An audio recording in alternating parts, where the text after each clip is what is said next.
नाज़रीन, मैं हूं नमशेख। उम्मीद है आप खैरियत से होंगे। नाज़रीन, इस वक्त इस्लामाबाद और पिंडी को मुकम्मल तौर पर सील कर दिया जा चुका है और जो कंटेनर्स हैं वो खड़े ना सिर्फ खड़े किए गए हैं दाखिली खारजी रास्तों पे, उनको वेल्डिंग करके माशाल्लाह वो पूरा उसको जोड़ा जा रहा है। तो ये एक नई स्ट्रैटेजी तैयार की है इस वक्त पाकिस्तान में हुकूमत ने, और हम ऐसे मनाजिर देख रहे हैं और शायद इस दफ़ा ऐसे मनाजिर देखने को मिलेंगे जो कि हमने इससे पहले नहीं देखे। क्योंकि आज थी एहतजाज की कॉल। अगर हुकूमत थोड़ा सा इसको सेनेटी के साथ अगर इस चीज़ को जाने देती तो ये आज एक एहतजाज रिकॉर्ड होता और वो चले जाते। लेकिन अब जो इन्होंने स्ट्रैटेजीज अपनाई हैं हुकूमत ने, और इसके जो रिएक्शन में पीटीआई ने स्ट्रैटेजीज बनाई हैं, मैं अभी वीडियो में आपके साथ वो शेयर करती हूँ तमाम तर तफसीलात। तो जो इस वक्त हैरान कुन मेरे पास अपडेट्स आ रही हैं वो कुछ इस तरह से हैं कि ये हुकूमत को बहुत भारी पड़ने वाली है। जो उन्होंने बेवकूफ़ियाँ की हैं बेसिकली उन्हें बहुत भारी पड़ने वाली हैं, क्योंकि जो पीटीआई स्ट्रैटेजी बना रही है, हिकमत अमली तैयार कर रही है, वो मुझे इतनी आसानी से ये धरना ये एहतजाज ख़त्म होना नज़र नहीं आ रहा। और एक दिन के ऊपर ये एहतजाज होना था, लेकिन अब मुझे इसकी ड्यूरेशन भी कुछ ज़्यादा लंबी होती नज़र आ रही है। वो सारी डिटेल्स आपके साथ शेयर करूँगी इस वीडियो में। लेकिन आपको पहले इस वक्त ताज़ा तरीन अपडेट्स बता दूँ कि पूरा इस्लामाबाद सील हो चुका है। कंटेनर्स खड़े हो चुके हैं, वेल्डिंग के साथ माशाल्लाह जोड़े जा रहे हैं। और जो फैज़ाबाद है, फैज़ाबाद को उन्होंने पूरा का पूरा कंटेनर्स लगाकर सील कर दिया है। तो दाखिली खारजी रास्ते तमाम तक उसके सील हो चुके हैं, और साथ ही पेशावर इस्लामाबाद जो मोटरवे है उसको ना सिर्फ कंटेनर्स लगा के बल्कि ट्रक्स खड़े करके भी सील किया जा चुका है। साथ ही इंटरनेट जो है वो पिंडी इस्लामाबाद में बंद कर दिया जा चुका है। तमाम तर कम्युनिकेशन ट्रांसपोर्टेशन के रास्ते ख़त्म कर दिए गए हैं। जो शहरी हैं, आम शहरी, उनको बहुत तकलीफ़ का सामना करना पड़ रहा है। क्योंकि मैं देख रही थी थोड़ी देर पहले एक विजुअल जिसमें मोटर बाइक पे हॉस्पिटल से मैयत लेके जाई जा रही थी। तो ये इस किस्म के मनाजिर देखने में आ रहे हैं, और ये सब जो है वो सिर्फ बेवकूफ़ियों की वजह से आप कह सकते हैं कि ये हो रहा है। अगर हुकूमत इस चीज़ को, इस एहतजाज को, एक दिन का एहतजाज रिकॉर्ड होने देती तो ये इतनी बड़ी हेडेक नहीं होती। एहतजाज होता, रिकॉर्ड होता और वो चले जाते। लेकिन ये अब क्या धरने में कन्वर्ट हो सकता है, जलसे में कन्वर्ट हो सकता है, कोई लॉन्ग ड्यूरेशन पे जा सकता है, ये सब जो है अब अनकन्फर्म्ड है। लेकिन इसके बारे में पीटीआई क्या कह रही है वो आपके साथ शेयर करती हूँ इस वीडियो में। साथ ही कुछ अहम बयानात हैं अहम लीडर्स के, अहम रहनुमाओं के, पीटीआई के, और साथ ही कुछ अहम अहम इनसाइड न्यूज़ आ रही है जो कि कुछ बड़े एंकर्स ने दी है। वो सारी तफसीलात भी आपके साथ इसी वीडियो में शेयर करते हैं, मेरे साथ रहें। और जिन्होंने चैनल को सब्सक्राइब नहीं किया उनसे रिक्वेस्ट करूंगी प्लीज़ चैनल सब्सक्राइब कर लें। जी, स्टार्ट करते हैं। सबसे पहले मैं आपको ये बताऊं कि इस वक्त दफ़ा 144 नाफिज हो चुकी है। शहर इक़्तिदार में दफ़ा 144 नाफिज हो चुकी है। और जो मैंने आपको सिचुएशन बताई है वो तो अपनी जगह है, लेकिन दूसरी तरफ ऑपोजिशन की या केपी के गवर्नमेंट की जो स्ट्रैटेजी है वो क्या है। एक तो काफ़िले रवाना हो चुके हैं। इस वक्त जुमे का दिन स्टार्ट हो चुका है, काफ़िले रवाना हो चुके हैं, और पंजाब से भी और केपीके से भी। और वो मूव कर रहे हैं इस वक्त। दे हैव बिगन, वो उनकी जर्नी स्टार्ट हो गई है और वो मूव कर रहे हैं इस्लामाबाद की तरफ। और साथ ही सवाबी इंटरचेंज पर रेस्क्यू 1112 जो है उसकी गाड़ियाँ जो है आपको नज़र आएंगी, वो खड़ी हैं, वो वहाँ पहुँच गई हैं। और साथ ही जो क्रेन्स हैं वो वहाँ पहुँच गई हैं। जो रास्ते में कंटेनर खड़े हुए हैं उन्हें, उन रुकावटों को हटाने के लिए, उन कंटेनर्स को हटाने के लिए क्रेन्स पहुँचाई जा रही हैं और रेस्क्यू की गाड़ियाँ पहुँचाई जा रही हैं। तो ये इस वक्त की अपडेट है।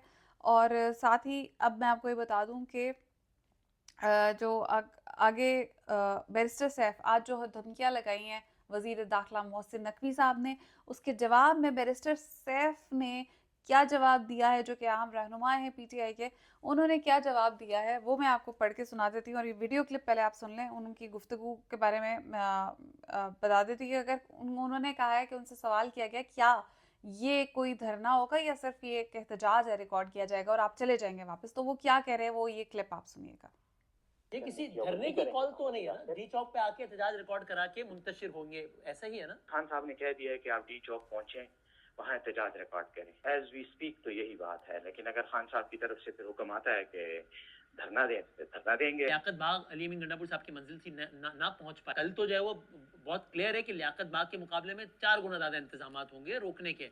तो आप कितना कॉन्फिडेंट है कि डी चौक पहुंच पाएंगे? इंसान अपनी कोशिश करता है, हम पूरी तैयारी के साथ आ रहे हैं डी चौक पहुंचने की।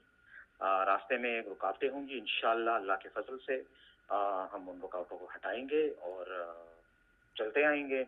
जहाँ रुक गए वहाँ रुक जाएंगे, उसके बाद दोबारा कोशिश करेंगे, दोबारा के बाद भी अगर नाकाम हुए तो तीसरी बार करेंगे। Will keep on trying to reach Islamabad. और मुझे यकीन है कि अल्लाह जो है वो स्ट्रगल करने वालों के साथ होता है। हमारे अल्लाह हमें सपोर्ट करेगा और हम इंशाल्लाह टिकटॉक पहुंचे। उन्होंने कहा था हम एक गोली मारोगे तो 10 गोलियां मारेंगे, एक शेल चलाओगे तो रद्द-ए-अमल।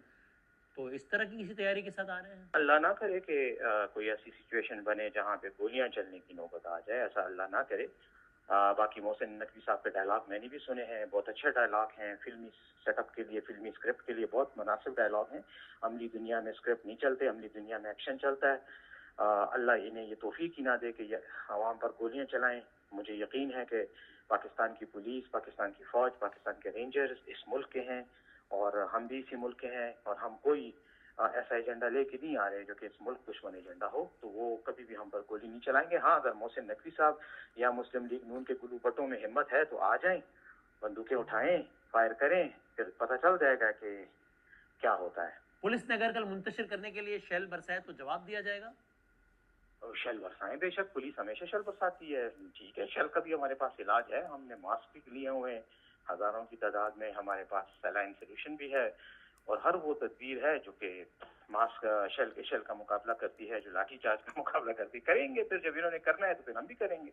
हम अपना इन्हीं हक रिकॉर्ड करने आ रहे हैं। हमारा अपना आईनी एहतजाज का हक है और हम वो हक इस्तेमाल करेंगे। अगर ये डंडे बरसाएंगे तो ठीक है, करने दें, ये भी देख लेंगे अपना जोर, हम भी अपना जोर दिखा देंगे इनको। जी, तो उन्होंने कहा है कि अगर डंडे बरसाएंगे तो फिर हम भी अपना ज़ोर दिखा देंगे।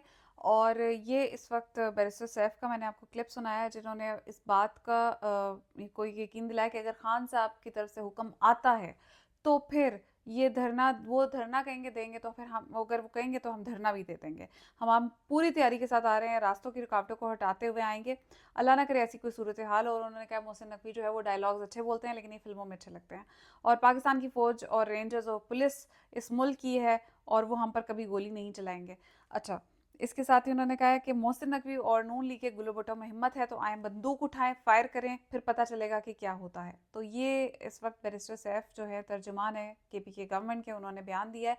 और साथ ही जो बैरिस्टर ज़फ़रुल्लाह है, उन्होंने जो नून लीग के रहनुमा है, उन्होंने क्या कहा है कि अगर इमरान खान हमें सियासी क़ुव्वत मान लेते तो बेहतर होता और बातचीत से मामले आगे बढ़ता, लेकिन अब दो दो हाथ हो जाए तो बेहतर है। ये इस किस्म के बयानात दे रही है नून लीग और पता नहीं इन्हें क्या कहा जाए, बिल्कुल ही अकल से आरी लोग हैं। और खैर एनीवेज, साथ ही फैसल वाडा ने जो बयान दिया उसके ऊपर भी मैं आपको बता दूं कि इमरान खान ने ना मेरी वालदा की वफ़ात पर ताज़ियत की, ना नईम उल हक की वफ़ात पर ताज़ियत की, ना ही अरशद शरीफ की वफ़ात पर ताज़ियत की। मतलब अजीब इस बंदे को क्या कहा जाए कि अपनी तो चलो वालदा की बात कर रहे हो, तो अरशद शरीफ की किस लिए बात कर रहे हो? उनकी बेटे में बात करने के लिए, उन्होंने तो कोई बात नहीं की। आप वो जिसके खिलाफ, आप जिनकी हिमायत करते हैं उनके खिलाफ वो कहते हैं कि FIR हमारी नहीं काटी जाती, उनके खिलाफ हमारा मुकदमा दर्ज नहीं होता, कोई सुनवाई नहीं होती। और आप उन लोगों की हिमायत करने वाले, आप ये गिले शिकवे करें कि इमरान खान ने जी ताज़ियत नहीं की। अजीब बेशर्मी है। दूसरा ये है कि नईम उल हक के बारे में किस लिए मुकदमा पेश किया जा रहा है आपकी तरफ से? नईम उल हक उनके इमरान खान का बेस्ट फ्रेंड था। वो उसका और इमरान खान का मामला है, आगे वो खुद अब निपटा लेगा। आप किस लिए उनके वकील बने हुए? फिर नेक्स्ट जी, अली अमीन गंडापुर ने जो बयान दिया वो आपके आगे रख देती हूँ। अगर हम पर किसी ने तशद्दुद किया तो हालात का वो जिम्मेदार होगा। मुझसे एहतजाज के हवाले से रब्ता करने की ज़रूरत नहीं है, मेरे पास एहतजाज मुलतवी करने का इख्तियार नहीं है। अली अमीन गंडापुर ने कैटेगोरिकली क्लियर कर दिया कि मुझसे कोई रब्ता करके रिक्वेस्ट ना करे कि मैं एहतजाज मुलतवी करूँ, मेरे पास तो ये अथॉरिटी है ही नहीं।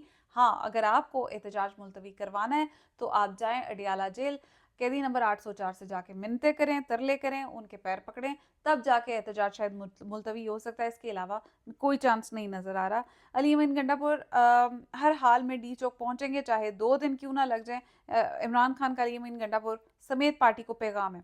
और तहरीक इंसाफ की आला क़यादत ने एहतजाज की हिकमत अमली मुकम्मल कर ली है। जब तक अली अमीन D चौक नहीं पहुंच जाते, रावलपिंडी और इस्लामाबाद की क़यादत जो है वो एहतजाज करेगी।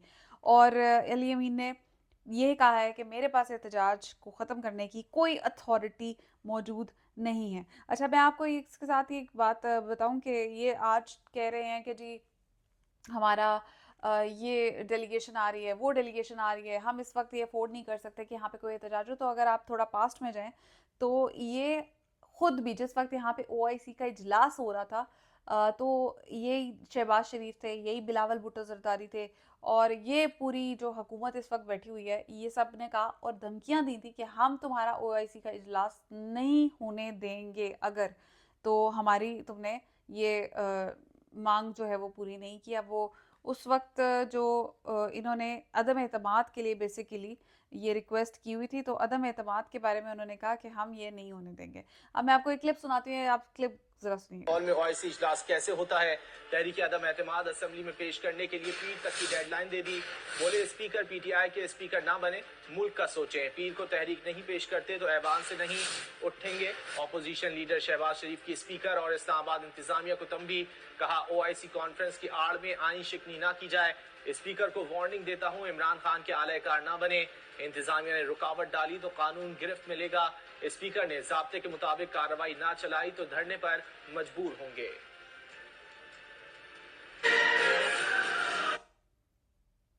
Chairman Peoples Party Bilawal Bhutto Zardari की OIC कॉन्फ्रेंस रोकने की धमकी, कहा देखते हैं असेंबली हॉल में OIC इजलास कैसे होता है। तो खुद ये इनके काम है कि अदम OIC एतमाद असेंबली में इजलास पेश कैसे करने होता है, हम देखेंगे कि कैसे आप इजलास जो है वो करेंगे।